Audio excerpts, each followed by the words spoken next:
Good morning. A very warm welcome to all of you who have joined us for this morning's session about financial intelligence for young professionals. My name is Lise Knight. I'm from the UNISA Directorate for Counselling and Career Development. And with me today, I've got my colleague, Mrs. Mandu Mukanya, as well as Becky Mzobe. And we are joined by our presenter, Lise Knight from Sanlam, who will be sharing with us the financial intelligence for young professionals. I'm just going to ask Mrs. Makanya to do a short welcome for us. Thank you, Mandu. Thank you, Lisa. It gives me pleasure to introduce our speaker for today. Lise Knight, also fondly referred to as Mrs. Compound Interest, is a a specialist in recurring savings. In her defense, even Albert Einstein once said, compound interest is the eighth wonder of the world. He who understands it, ends it. He who doesn't, pays it. That is interesting. Lise joined Sanlam in 1996 and has been a specialist for the past 12 years of the extensive 26-year career at Sanlam. Always passionate and enthusiastic about the Sanlam product offering, she has a knack for translating even the most technical info into everyday understandable language. As a product specialist, Lise's main role is to upskill and guide intermediaries and consultants on Sanlam's savings products and offerings, providing training support with energy, passion, and fervour. Lise is not alone, but she's accompanied by her colleague, Lebohang Shabalala, who so happens to be one of the people who have been instrumental to make this day a reality. Thank you, Lisa, and welcome, Lise. Thank you. Thank you so much for that lovely introduction. I really appreciate it, as well as the opportunity to have a nice discussion today. So I'm just going to quickly share my screen, and then we can get right into some of the important aspects that we need to look at when we talk about financial intelligence, and especially for our younger professional clients who's it's so important to start focusing on the right things as quickly and as soon as possible. So I really hope that the presentation today will add some value into your daily lives. And please, at any point in time, if you do have questions around some of the concepts and the information that I'm going to share with you today, please make use of the Q&A. You can do this right through the session. We don't have to keep all the questions to the end of the presentation. You're welcome to ask them as we go along.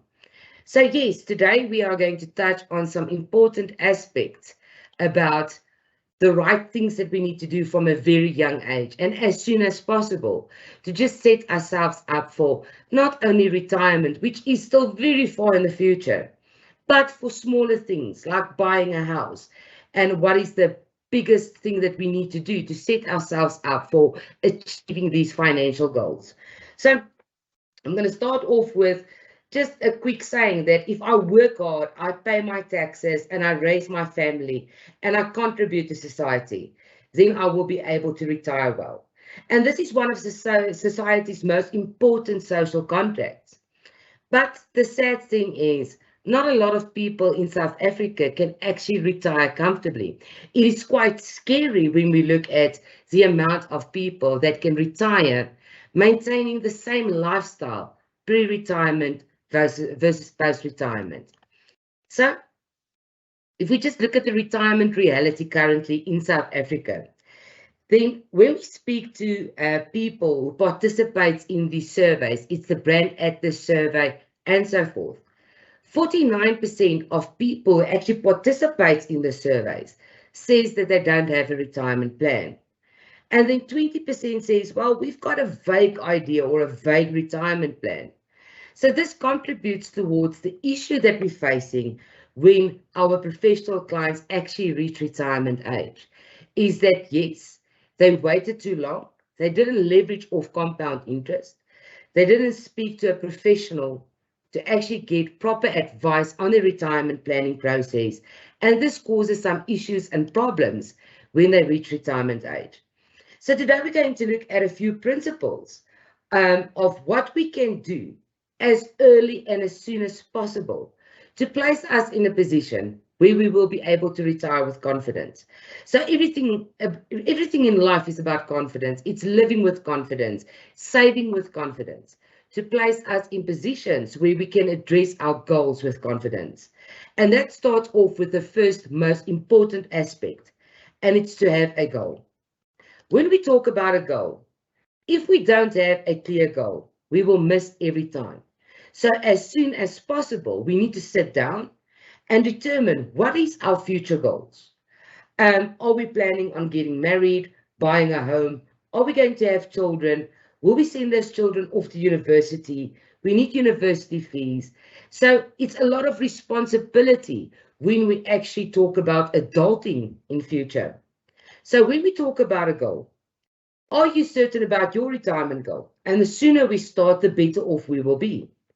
So 3 out of 4 people that participated in the Brand Atlas survey said that I'm worried that I won't have enough money to live off when I reach retirement age. And this is something that is a constant focus for any person that enters the workforce. So yes, I am working, I'm earning an income, I am actually contributing towards the economy. But what will happen when I reach retirement age? I am unsure. So a question we like to ask the people who participate in the Brand Atlas survey is, if I give you R1 million, how much income do you think that will generate? And it's quite interesting to look at the respondees and look at the responses and see that there is a bit of a disconnect of what we think R1 million will generate and what R1 million will actually generate. So when we talk about investing R1 million today, that will only give you about R4,500 income. So that is some food for thought. And when we look at the bigger picture and we look at when I reach retirement age over the next 30 or 35 years, what do I need to replace to place me in the same position financially as before I retired? And then we actually need 75% of our gross income.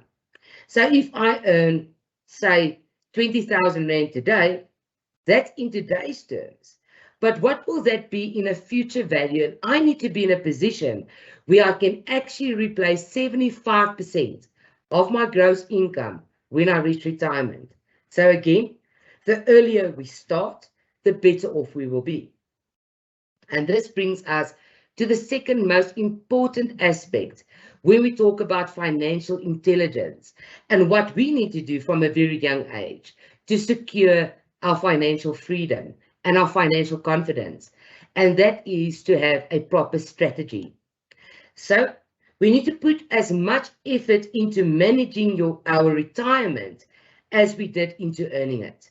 So moving into the workforce, earning a monthly income, we put a lot of time and energy into earning an income and playing a role in the economy and looking after our loved ones. But are we putting the same amount of effort into actually securing our income when one day we reach retirement? And it's never too early to start. So some interesting facts from the Brand Atlas survey is talking to different types of household incomes. And when we spoke to people that falls into the category of a household income of less than 20,000 Rand a month, 79% of them admitted that they will have to continue working after retirement. Then the second one that we spoke to is the people with a household income between 20,000 and 50,000. And 76% of them said that I will have to continue working after retirement. Then last but not least, the affluent market, household incomes of 50,000 Rand and above. Even 74% of their respondees said that I will have to continue working after retirement. So I think having a plan of continuing to work after retirement is all is well. But at the end of the day, how feasible is that? Will we be able to continue to work after retirement? Will we have the resources available? Will the health be, will your health actually allow for you to work further after retirement? So this is all some food for thought that we need to look at from a very young age to make sure that we set up our retirement from the get-go. So when we talk about retiring financially secure, part of the strategy is to be engaged in the process. We need to be informed of what is the advantages, what is the disadvantages, what am I working towards, what do I need to save, what is the tax benefits, what is the tax implications. So it's less about how much we earn and more about what are we doing to set ourselves up to be financially independent and financially secure right through the life cycles. So as I said, this starts from a very young age because we need to make provision for different things. And retirement is that long-term view. But in between, a lot of things actually happens where we need to be financially independent, financially secure to make sure that we're doing the right things from a young age. So when we ask people under the age of 35, do you think you will be able to retire before the age of 60? 40% of the people actually says that, yes, it is possible for me to retire by the time I reach the age of 60. But again, there's a bit of a disconnect from information available and how we perceive that information and how we apply it to our daily lives. Speaking to people that's a bit older.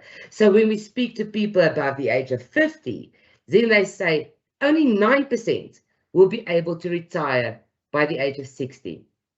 So at the end of the day, this brings us to the third aspect of financial intelligence, and it's patience.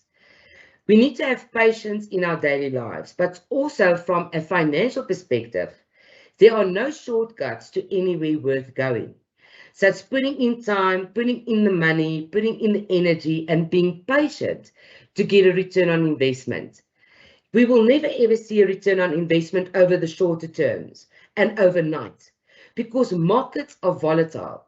And the only way that we can leverage off the markets and show a return on investment, where we can actually get to a point where our money works for us and not against us, is to have the necessary patience in our attempt or our strategy to save towards addressing different needs. So if we talk about saving over the shorter terms, we saw the people younger than age 35 saying that it would be achievable to retire at the age of 60. But we're forgetting a very important aspect of financial intelligence, and it's all about compound interest. So if I start saving over a 25-year period, and let's say I defer saving for retirement up to the point where I've got 25 years left.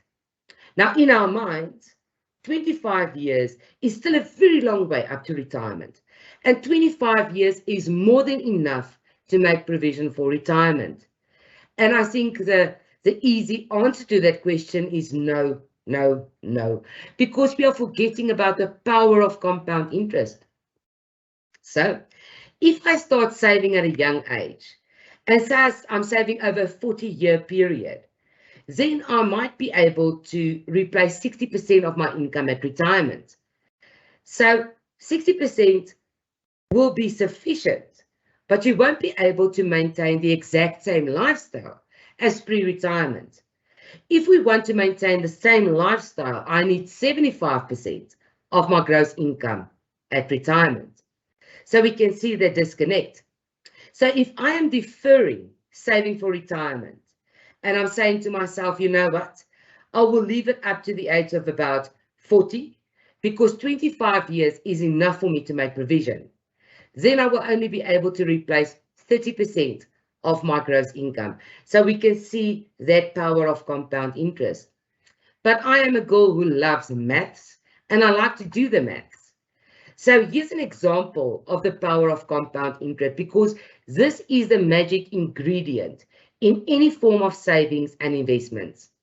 So if we're making the right decisions at a young age, and we're saving towards buying a home, or we're saving towards retirement, whatever the situation might be, whatever the goal is. The magic ingredient is then, of course, compound interest. So on the screen, I've got an example of two clients. On the left-hand side, we have Mike, and on the right-hand side, we have Steve.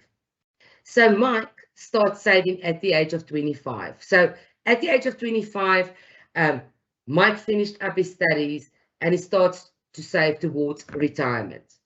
But Mike only makes payments towards his retirement for only 10 years. And after 10 years of contributing 1,000 Rand a month over a 10-year period, Mike stops contributing towards his retirement plan. So let's just stand still with this information. So Mike contributed 1,000 Rand over, well, every month over a 10-year period. That gives him only 120,000 Rand towards his savings, and he stops contributing. Excuse me. On the other side, we have Steve. Now, Steve starts saving 10 years after Mike at the age of 35.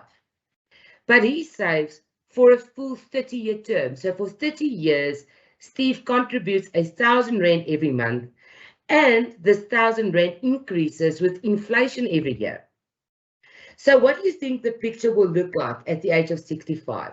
Who do you think will have more kitty accumulated in this retirement fund? Will it be Mike on the left-hand side, or will it be Steve on the right-hand side? Now, in most cases, when I actually present these calculations, a lot of people will say with a lot of certainty that Steve contributed 1,000 Rand every month, each year. This increased with inflation, and he did this for 30 years, which means that Steve will have accumulated more money in the kitty versus Mike, who only contributed 120,000 Rand over 10 years and then stopped contributing up to the age of 65. Well, Rule 45 of Financial Confidence Rule says, all good things comes to those who wait. So here's the calculation. And the turquoise line is an example of Mike, who contributed up to the age of 35. He stopped, but his money kept on compounding, which gave him a retirement benefit of 6.7 million Rand. Steve, on the other side, who deferred saving for retirement up to the age of 35, even though he contributed for the full 30-year term, because he actually missed out on 10 years worth of compounding, has less money accumulated in the kitty. And that is the power of compound interest. And as per my introduction, you know, Albert Einstein did say it's the eighth wonder of the world. He who understands it earns it, and he who doesn't pays it. And we can see this from the example of Mike and Steve. But what does inflation risk really mean? It's the purchasing power of your money not keeping track with inflation. So what I could buy with 10 Rand 10 years ago, I can no longer buy that with 10 Rand. And that is inflation. And this is a very good example of what inflation actually entails. So if I had 1,000 Rand in the 1970s, I could actually buy a car with 1,000 Rand. In 1980, with the same 1,000 Rand, I could maybe buy a motorcycle. In 1990, with the same 1,000 Rand, I could buy a bicycle. In 2010, it will cost you 1,000 Rand for a pair of good sneakers. And in 2020, if you're into designer socks, you will pay 1,000 Rand for a pair of designer socks. So here we can see the power of inflation as well. And that what I have today is not going to cover my needs in the next 10 years, next 20 years, next 30 years. And that's why when we do those future value calculations, it might seem unreal that we need to save all of these millions to provide us with an income when we do reach retirement age. But we can see that because of inflation, that yes, even though it seems like an exponential amount in today's value, that is exactly what I will need in 30 or 35 years to maintain the same lifestyle. So this brings us about time in the market instead of trying to time the market. So I hear a lot of people talk and they say, you know, you should get in here and you should sell here and you should get in here and you should sell here. And that is a very, very, very difficult concept. So even Warren Buffett says, time in the market beats trying to time the market. It's all about remaining in the market. So it comes back to having patience with our money that we invest. And because of volatility in the market, we will not see a profit overnight. We might not even see a profit over the next 3 or 4 years, depending on what the markets are doing. But if we get into the market as soon as possible and we remain invested in the market, that's when our money will start working for us. So in 2020, with the beginning of the COVID pandemic, there was a global stock market drop. So it wasn't just only on the South African JSE, but this was a global stock market drop. So it didn't matter which stock market you looked at. In the beginning of 2020, all markets dropped, and it dropped exponentially. So we can see the drop over here. From the 19th of January 2020 up to the 19th of March 2020, exactly 2 months, the JSE dropped with 36% within that 2 months. This is a huge drop in the value of the JSE. So what happened is a lot of investors got anxious, which means that they got out of the market, which is a very detrimental financial thing to do, because as soon as it dropped, it started to recover. And the JSE actually recovered with 67% measured from the 19th of March 2020 up to January 2021. So I think it's important to understand that if we do get anxious about market volatility, and because of that, we made financially detrimental decisions, we are just actually realizing our loss. Because if we stayed invested from this point, we would have showed a very nice return on investment if we just remained in the market. Because getting in and getting out of the market and doing that constantly, our money is not working for us. We are actually losing money by getting into the market and getting out, getting back into the market and getting out. We need to remain invested. And this gives us a very good example of how the market can actually work for you. But it's all about staying invested. So it's actually saving as soon, as quickly as possible, and to remain invested for as long as possible. Here's an example of a client who took R1 million and invested that on the LSE over a 15-year period. Now, if this client remained invested in the LSE for that full 15-year period without moving in and out, that R1 million would have turned into R7.5 million. But if because of movements, getting in and getting out and getting in and getting out, because of those movements, that exact same client missed out on only the top 10 performing days on the LSE, that would have led to a R3.3 million loss, because we don't know what the markets are going to do. We don't know when it's going to go up and when it's going to go down. What we do know is that volatility is a certainty. So we can see from this example, by just missing out on the top 10 performing days, it led to a R3.3 million loss. So we can carry on with these calculations and we can look at missing out on the top 20 performing days and missing out on the top 40 performing days. But the bottom line is that the value of your money will definitely decrease if we miss out on the top performing days on the JSE. So the last thing that we need to look at when we're looking at our own financial well-being and putting us in a position where we can be financially confident, financially independent, is to actually team up with the right team. So, yes, you don't have to be a financial expert. You just have to partner with one.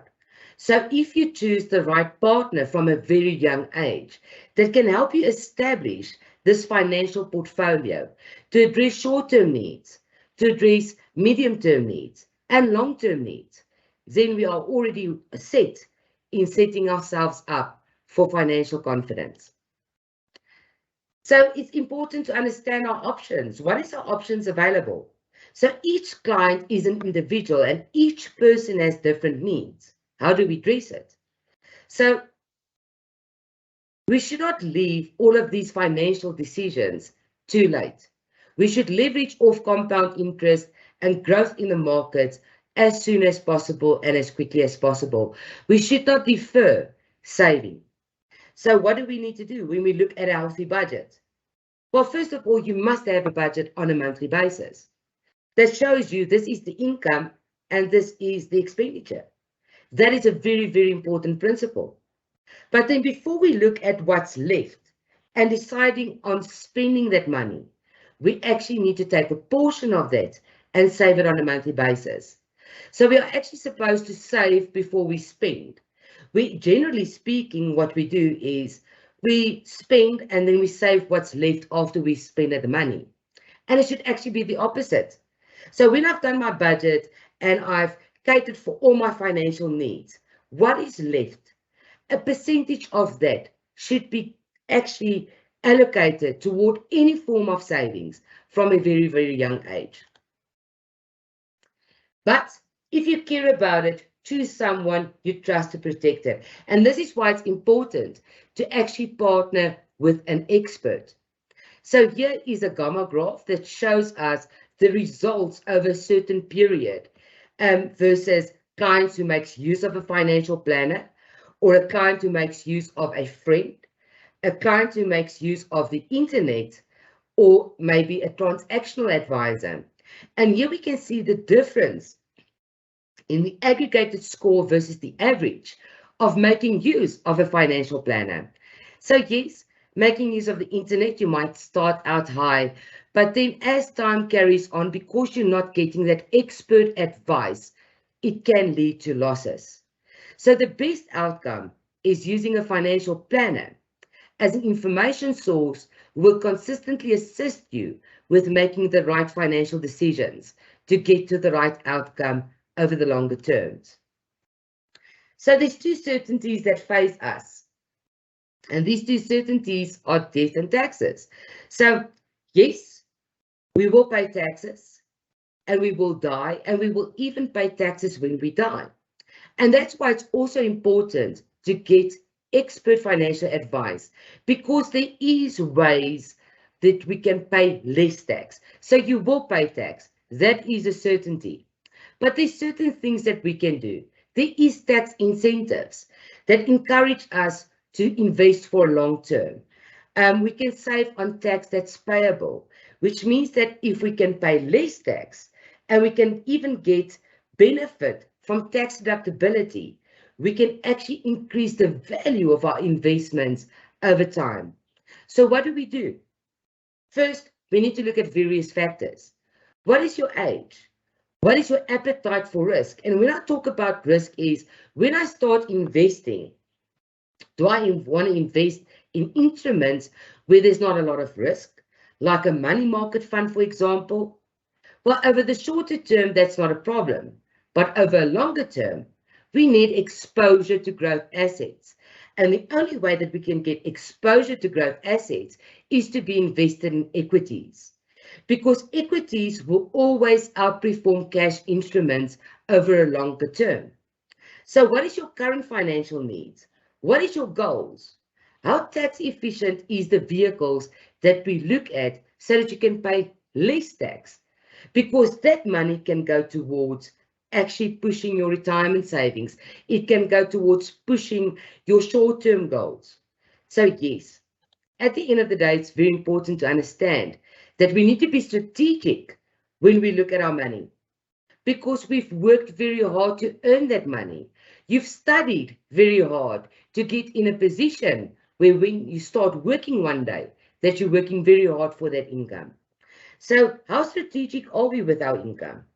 Do we start earning an income and go like, yes, Now we can buy a very expensive car, and we can buy very expensive clothes, and we can go out with our friends at least twice a week.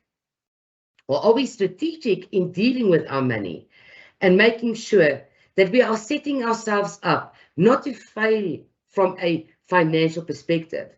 So there is legal ways to reduce your tax, and we can use this to boost your investments even further. So when we talk about long-term savings and we talk about retirement, what is the do's and the don'ts? Well, we need to expect more money. We need to bank on expenses going up because inflation is a reality. But we need to start early by setting realistic goals and to make adequate provision, because at the end of the day, this is my goal. I am responsible for my goal. So yes, I can leverage off tax benefits. I can leverage off compound interest. I can leverage off being invested in the market over a long period. But I also have a responsibility in contributing towards achieving these goals. And if the markets are not doing what they're supposed to do, what do I need to do as an investor to make sure that I achieve my financial goals over the short term, the medium term, and the long term? So don't hope that everything will be fine. We need to plan for it. So what I hear as well is that, yes, but I work for a company that offers a pension fund. So I've got an employer fund, I contribute towards this, and that will be fine. Well, not necessarily. To make 100% sure that you will be fine in retirement is still to seek professional financial advice, to do the calculations, to look at what is the net replacement ratio, which percentage of my income will I be able to actually generate in retirement.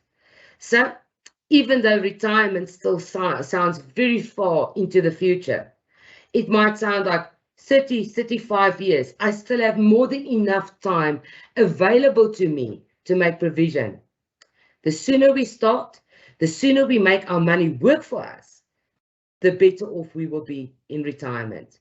And please, don't fall for any make money quick schemes. If it sounds too good to be true, it most definitely is. We can only build wealth by starting early and to be disciplined in the way that we actually set ourselves up for financial independence. And this brings me to the most important aspect of financial intelligence. And I see a lot of people actually setting themselves up for failure. So they've worked so hard to earn their income. Now we're making the wrong decisions when we start working. So what is the difference between saving versus lending? Yes, sometimes we need to put off short-term gratification to actually build wealth for ourselves and to make sure that we can even reach our short-term goals, our medium-term goals, and long-term goals. So what is the difference between saving towards achieving a goal versus financing that goal? Well, I'm going to use an example of actually saving to put down a deposit on a home. So I think no matter the type of client, the client profile, most people would like to be in a position to buy a home one day.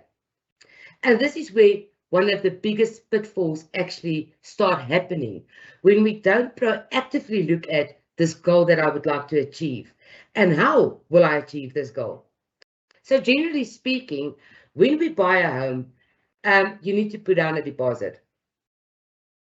So depending on the property size and the amount that we're purchasing for, most banks will expect anything from a 10 to a 20% deposit. Okay, so let's place that on the back burner. The first thing that I will need when I buy a home is a deposit. Even if I do qualify for a 100% bond, say I am in the fortunate position and I qualify for a 100% bond, what is the impact of actually taking out a 100% bond versus taking a bond and putting down a deposit? So even if we take this whole concept of a deposit and we say that it's not necessary because I will qualify for 100% bond, what is the impact of not putting down a deposit on your home loan.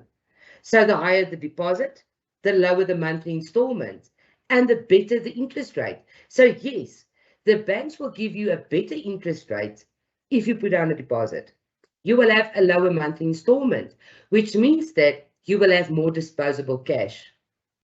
So if there's no deposit, you will have a higher monthly installment and you will most definitely have a higher interest rate. So yes, when we look at interest rates and we're looking at a 7% and a 7.5, then we think, what is a difference of 50 basis points? This doesn't make a difference in my life. But if we take that 50 basis points difference and we go and calculate that over a bond repayment period of 20 years, it's actually it's hundreds of thousands of rands that you can actually save by making savvy financial decisions. Then, deposit aside, transfer duties and registration fees is a reality.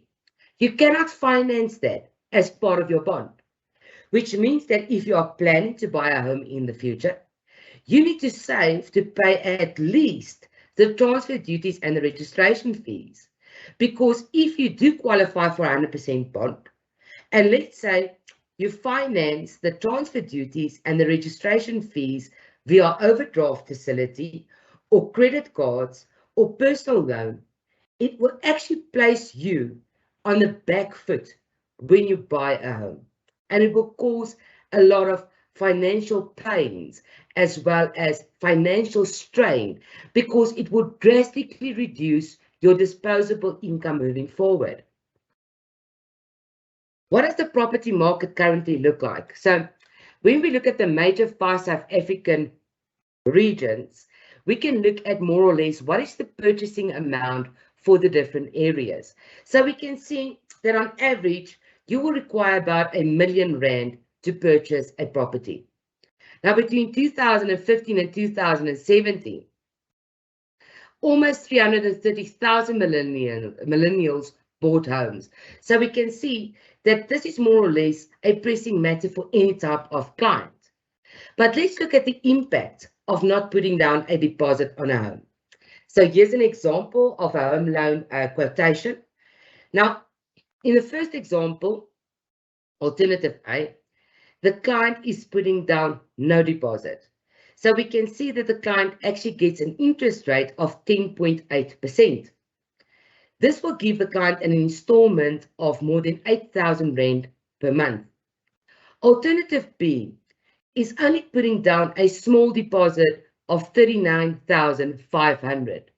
It reduces the client's interest rate to 10.35%, which gives the client a loan repayment of only 7,400 Rand. So we can see there a difference of almost 50 bips on interest rate, as well as more than 500 Rand per month. It's actually more than 600 Rand a month that you will save on your installment. Alternative C is where you are actually putting down a 79,000 Rand deposit. This will give you an interest rate of 10.2% and a repayment of less than 7,000 Rand per month. So we can see the impact and the advantages of actually saving to put down a deposit on a home loan. Because for the next 20 years, repaying your bond repayment, you will save a lot of money on your installment. You will save a lot of money on the interest rate that you get from the bank. But let's run the calculations quickly. This is client A. The client would like to borrow R1 million for a bond, but the client is putting down a 100,000 Rand deposit. So we can see that this client gets a 9% interest rate, and the total interest that the client will pay over that 20-year period is 995,000 Rand. That's without the capital. So just the interest that you pay back to the bank over that 20-year period is almost R1 million. So you need to repay the R1 million that you borrowed, plus R1 million in interest. But how can we change that situation for you? My apologies. So if I don't put a deposit down, it makes the situation even worse. So if I don't put down that 100,000 Rand deposit, I need to repay a lot more on a monthly basis, and now my interest is almost 1.3 million rand. So we can see just from an interest perspective, there is a 300,000 rand savings if we just teach ourselves to be independent, if I teach ourselves to be disciplined and to save towards actually purchasing or financing our needs in future. So at the end of the day, the only people making a lot of money off your hard-worked money is then, of course, the banks.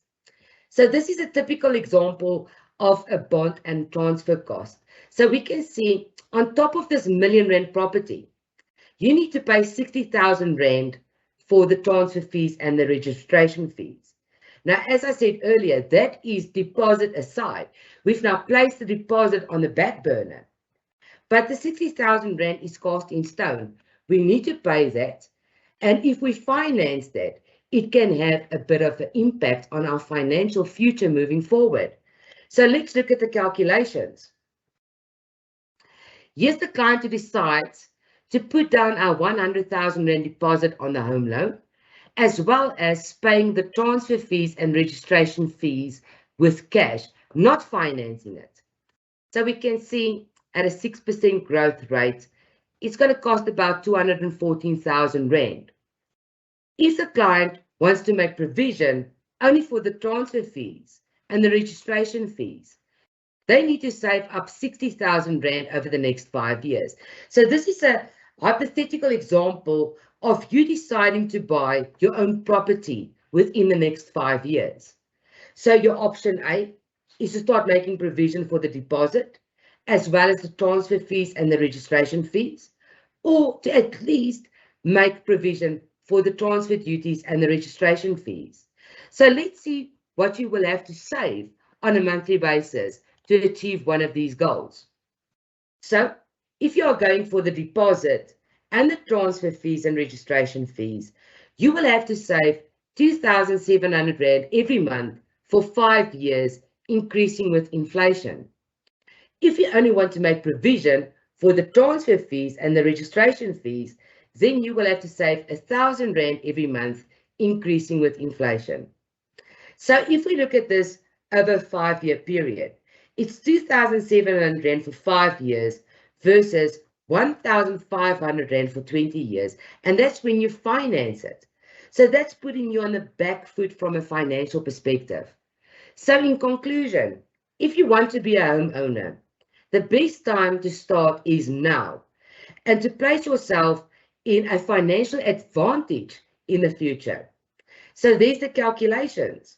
You can have 353,000 rand cash flow saving over a 20-year period because of a reduced interest rate and because of putting down a deposit on your home. You can also save an additional 250,000 rand towards interest on that repayment over that 20-year period. So we can definitely see that if we are proactive and we have a goal and we have a strategy and we have the patience, that we can make provision for short-term, medium-term, long-term goals without financing it and paying that back with interest. So we need to carry enough today to have enough tomorrow. And that then concludes my presentation for today. I would just like to go back to the audience to see if there's any questions. Lisa, thank you very much. We've got 2 questions and then also just 2 comments. So I'm just going to project your video. So the question is, one question was, how would I know that I am partnering with the right financial planner? Well, I think like everything in life, and that's a very good question, is to ask the financial advisor, what is your value proposition? So remember, when we've now graduated and we've qualified, we will provide possible employers with our curriculum vitae that gives them more or less an idea of who I am, what I've done so far, what I've achieved, what is my value proposition to your company. Now, when we speak to financial experts, it is your right to get that information as well. What is your value proposition? What am I paying for? What can you do for me? How will you help me to reach my goals? So that is your right as a client and as a consumer to partner with the right financial expert, and also to do research. So, we have information at our fingertips, and it's so easy to get information these days. And if it is a very well-established financial expert that's been around for years, they've got a very well-established practice, then you will be able to get some information on that practice moving forward. And then, very important, it's about relationship. And if you are sitting down with a financial expert, they've got the qualifications, they've got the value proposition, but you just don't feel comfortable, there's no rapport, then it's your right to go and look for somebody else, because you're going to share very, very valuable information with this financial expert moving forward. You're going to share confidential information with them. They are supposed to actually help you to achieve your goals. Then, if you don't get that feeling that you are gelling and that there's rapport, move on, look for the next one. I hope that answers your question. Thank you, Lisa. Somebody also asked about, you mentioned it is best to start when you are young, and you spoke about the importance of compound interest, but is it ever too late to start saving? Well, that's a difficult one. It's never ever too late to start saving, but we just need to be realistic. Realistic about our goals, because if I've put it off for too long, and say I'm 45 years old and I need to retire at the age of 60, that leaves me with 15 years. Then I need to do whatever I can to set myself up for income in retirement, but I also need to be realistic that I will not be able to replace 75% of my gross income when I reach retirement age. Then I need to do other things. I need to make sure that I have absolutely no debt. I'll maybe have to sell my house and buy a smaller place. So then it's looking at the bigger picture, but it's never ever too late to start saving. Never. Thank you, Lisa. There was also a question about how important or advantageous is it to invest in unit trusts early? Very, as long as it's maybe a medium-term goal, because it brings us back to the market. So when I invest in unit trust, I'm actually investing in the market. So I'm investing in a fund which has underlying exposure to BHP Billiton, MTN, Vodacom, depending on the type of fund that I invest in. So I'm invested in the markets. And I've showed you from those graphs, if we want to see a return on investment, we need to be patient. So we need to invest on a monthly basis. And the best thing that we can actually do is to forget about that investment. Keep on contributing and forget about the investment. Because at the end of the day, there I will see the power of compound interest, and I'm going to leverage off the funds and the markets.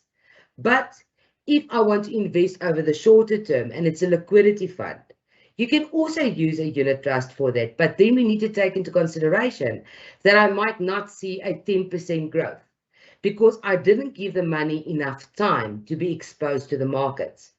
So it also depends on what am I looking for? Am I looking for something with liquidity, where it's an emergency fund? I need access to the money. Yes, we have a different set of products and product offerings for that. Am I investing for the short term, 5 years, because I might want to buy a car, put down a deposit? Am I saving over the next 10 years to put down a deposit on a home? So depending on the need, depending on the term, depending on the exposure, we have different products that actually addresses that need. Thank you, Lisa. There's just 2 comments. Somebody said that they really heard you about setting financial goals.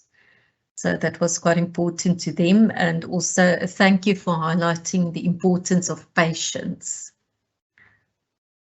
And I guess, you know, that also, for me, that also brings it to, you know, if you start getting impatient, I guess there's also this risk of falling for these like get rich quick schemes.